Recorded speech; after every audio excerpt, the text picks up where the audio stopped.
sa sinapit ng ating 51 mga kababayan doon sa Iraq.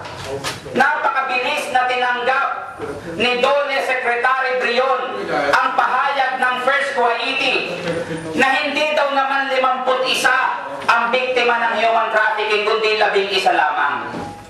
Na para bang kung 11 ay wala namang masamang nangyari.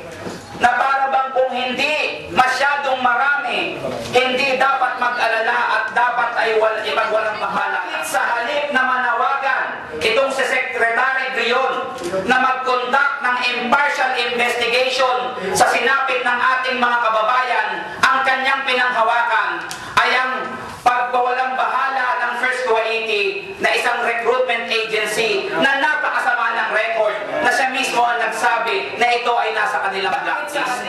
Na manawagan ng ating gobyerno magsalita si Presidente Arroyo at kundinahin ang ginawang kutsabahan ng First Kuwaiti at ng US State Department na nanatiling tahimik itong si Presidente Arroyo sa sinapit ng ating mga kababayan doon sa Iraq. Panagot sa sinapit ng ating mga kababayan doon sa Iraq. Hindi ba't ang gobyerno ng US na siyang nakakaalam na may mga manggagawang ipinapasok sa Iraq kahit na sila ay illegal?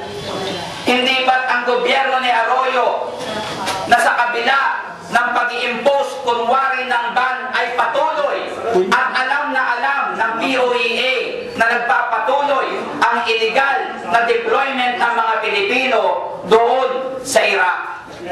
Hindi ba't ang gobyernong Arroyo na hindi gumagawa ng paraan upang magkaroon o lumikha ng mga disenteng hanap buhay para ang ating mga kababayan ay hindi nasapilitang lumabas ng bansa at nakipagsapalaran kahit sa mga delikadong lugar kagaya ng marang guilty sa sinapit ng ating mga kababayan, ng ating mga Papa OFWs doon sa Iraq?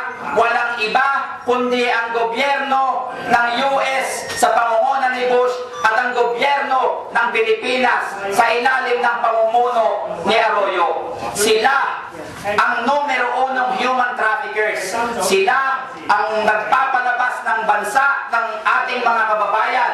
Sila ang naglalagay sa peligro sa ating mga Pilipino sa ibayong dagat. Sila ang nagkakait ng oportunidad para tayo'y magkaroon ng disenteng pamumuhay sa ating mga bansa.